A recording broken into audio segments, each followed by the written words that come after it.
Oi, pessoal! Boa noite, tudo bom? Eu sou a Amanda Eu sou o Matheus. e hoje a gente vai falar sobre O Incidente em Antares, do Érico Veríssimo.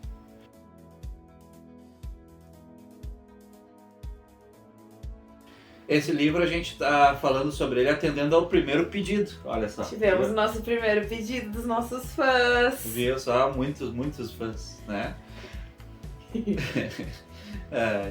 Mas enfim, O Incidente em Antares é um livro do Érico Veríssimo. Foi o último livro que ele escreveu, né, meu amor? Em 71, último romance do Érico Veríssimo, uma obra de realismo fantástico, igual A Casa dos Espíritos, da Isabel Allende, que a gente já falou sobre, igual 100 Anos de Solidão, do Gabriel Garcia Marques, que ainda vamos falar sobre. Então, realismo mágico, realismo fantástico, lembrando, é quando a gente tem uma obra que mistura as duas coisas. Mistura eventos reais e eventos que não acontecem no mundo real. E no caso desse livro, tinha um propósito especial para ele ser um realismo fantástico. Os livros do Érico Veríssimo, eles geralmente são realistas, não são fantásticos. Eu só conheço esse, por enquanto só li esse que é realismo fantástico do Érico Veríssimo. Mas tem acho que um motivo especial para esse especificamente ser fantástico. O Érico Veríssimo escreveu esse livro bem no alto da ditadura militar, em 71, né? Num dos períodos onde ela estava mais forte e repressiva. Então ele fez uma crítica à ditadura de uma maneira extremamente disfarçada dentro do livro. Ele usou muitas metáforas, ele pintou um desenho que ao primeiro olhar não tem nada a ver com ditadura, mas quando tu para analisar o que ele está escrevendo, os personagens estão falando, tu percebe a crítica. Então ele usou a fantasia como um artifício para enganar a censura da época. É o que a gente chama de subtexto, né? E foi o que muitos artistas da época fizeram, não só escritores, músicos, né? Por exemplo, o Chico Buarque, o Caetano Veloso, o Gilberto Gil, usavam essa artimanha de fazer uma música que à primeira vista significa uma coisa, mas por baixo tem um subtexto, ou seja, um significado oculto que tu tem que ter uma cabecinha pra descobrir ali, né? No caso desse livro do Érico Veríssimo, logo fica claro, e inclusive o final, que eu não vou contar, óbvio, mas é excelente o jeito como o Érico Veríssimo fecha essa história e deixa claríssimo o ponto dele, tá? Mas eu vou dar um resumo da história e depois o Matheus fala mais sobre a parte histórica. Então o que acontece? Em Antares, um município gaúcho fictício, o Érico Veríssimo sempre inventa uma cidade pra colocar os personagens dele, né? Que nem Santa Fé, do Tempo e o Vento.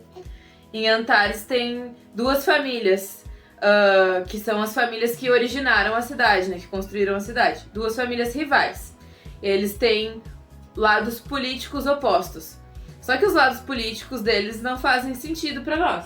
Exatamente. Um é conservador, mas ele é abolicionista e tal, e o outro é liberal, mas é a favor da escravidão e de coisas conservadoras. Eles são contraditórios, né? Se tu fosse lá do Brasil do século XIX e tu se identificasse como conservador, tu ia ser uma pessoa que ia querer manter a escravidão, ia querer continuar tendo escravos com esse modo de vida. Só que aqui no livro, a família conservadora era abolicionista, queria o fim da escravidão. É uma posição contraditória. Enquanto a família que se identificava como liberal e que na realidade deveria ser uma pessoa que deveria querer o fim da escravidão, no livro a família liberal queria manter a escravidão, entende? É uma família sempre a ideologia que eles pregam é sempre contrária às ações que a família toma, vamos assim dizer. E isso tem um motivo bem específico na história, né? Depois o Matheus vai falar sobre o motivo de ser contraditório. Mas enfim, essas duas famílias fundam a cidade, são rivais, estão sempre brigando. O livro se divide em duas partes. A primeira parte do livro é só uma família fazendo coisas terríveis com a outra, assim. É uma vingança após a outra, tá? E sempre brigando por política e pelo domínio de poder da política da cidade. Aí a segunda parte do livro já é em 1964, e aí quando começa de fato a história, né? A primeira parte é todo um resumo de tudo que essas duas famílias viveram durante o período da fundação da cidade até 1964, e a segunda parte é a história, o grosso da história. que acontece é o seguinte, tá acontecendo uma série de greves nessa cidade, em Antares, por conta do cenário político da época. E aí uma das categorias que tá fazendo greve são os coveiros. E nesse dia morrem 7 pessoas. Dia 11 de dezembro de 63, se eu não me engano, ou 64. Morrem 7 pessoas, tá? Dentro dessas 7 pessoas tem uma mulher muito importante, que é a matriarca de uma dessas 2 famílias, dos Campo Largo. E tem uma prostituta, tem um mendigo e outras pessoas comuns, que não são tão importantes quanto ela na cidade, tá? E aí, como os coveiros estão de greve, as famílias das pessoas são proibidas de enterrar seus mortos. Por conta disso, os mortos se revoltam, e aí vem a parte fantástica da história, e se levantam. Eles se revoltam porque não podem ser enterrados, e aí eles se erguem para protestar contra o fato de não poderem ser enterrados. E aí eles passeiam pela cidade, e aí nesses passeios pela cidade, dentro das famílias e tal, eles começam a mostrar a podridão que é a sociedade daquela cidade por causa da corrupção política que acontece lá. Então a gente tem a participação dos mortos como aquelas pessoas que podem visualizar, sem ter consequências disso, o que está acontecendo de ruim, né? E então, e aí a história vai caminhando para um lugar bem legal que eu não vou dizer porque é spoiler. Assim, ó, é muito interessante os artifícios que o Érico usa dentro dessa história, né? Falando primeiro da contradição das famílias, por exemplo. Tá fazendo uma crítica à postura política do Brasil ali pela década de 70. Porque é o seguinte, na década de 70, tá, existia um governo militar que era uma ditadura. Não existia oposição política verdadeira que fosse permitida pelo governo. Qualquer movimento realmente de oposição, ele era ilegal, né? Tanto que tinham vários grupos de resistência, alguns desses grupos eram de esquerda, alguns desses grupos eram de direita, inclusive, que eram contra a ditadura, e eles viviam na ilegalidade, porque senão essas pessoas iam ser presas, torturadas, acabar mortas. Mas existia, no papel, uma oposição. Essa oposição ela era o que a gente chama de oposição chapa branca. O governo militar, ele cria 2 partidos, né? O Arena e o MDB.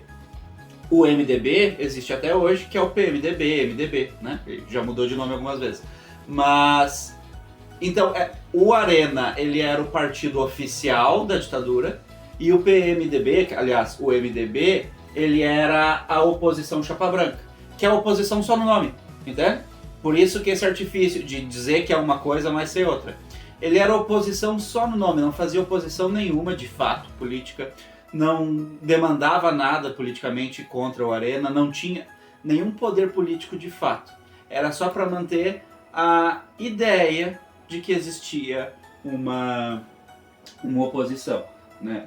Enquanto o Arena era um partido que se dizia extremamente moralista, todo baseado no cristianismo, etc e tal, tinha uma veia bem católica na época dentro desse partido, mas era o partido que era oficial dos militares que estavam prendendo, torturando, matando. Então eles eram moralistas enquanto um partido político e defendiam atos extremamente imorais na prática. Então aí que vem essa questão das famílias ali serem contraditórias naquilo que defendem e naquilo que agem, né?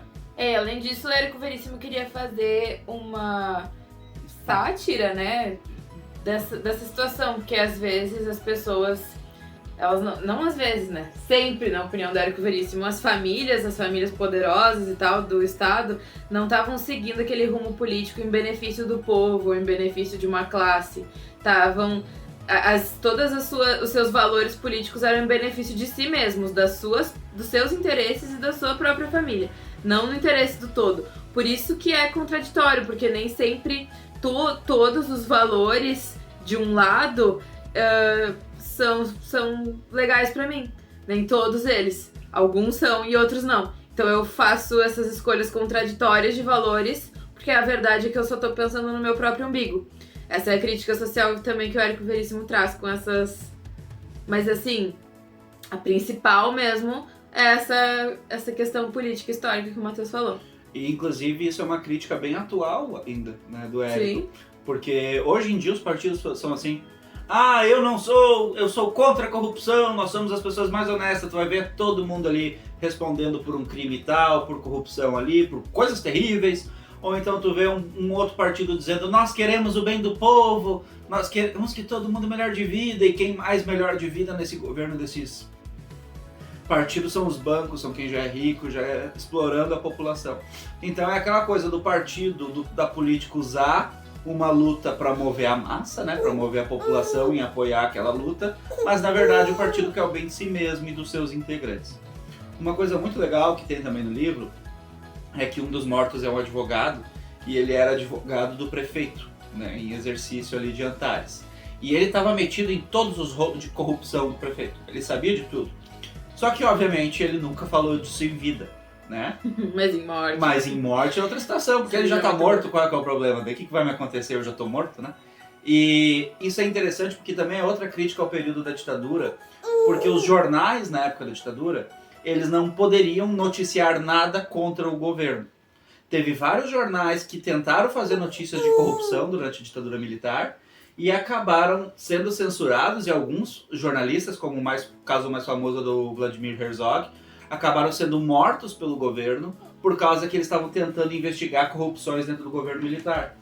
E isso é interessante porque hoje em dia tem uma galera que é muito viúva da ditadura, assim, né? Muito fãzinha de ditadura. Na ditadura não tinha corrupção. Era extremamente corrupta, tão corrupta quanto os governos que a gente tinha hoje, né, bebê? Ela era muito corrupta. Só que a diferença é que não podia ter notícia dessa corrupção. O jornal, ele era chapa branca. E se ele não fosse chapa branca, os jornalistas seriam presos, seriam torturados e poderiam acabar morrendo. Até na Senhora do Destino tem uma cena sobre isso. Exatamente. Novela Senhora do Destino, muito boa. Né? E se a gente perceber, os principais grupos midiáticos que existem hoje, a Band, a Globo e a Record, foram todos estruturados enquanto um canal de televisão durante a ditadura. Eram canais pró-governo, na época militar, e que conseguiram benefícios por causa disso.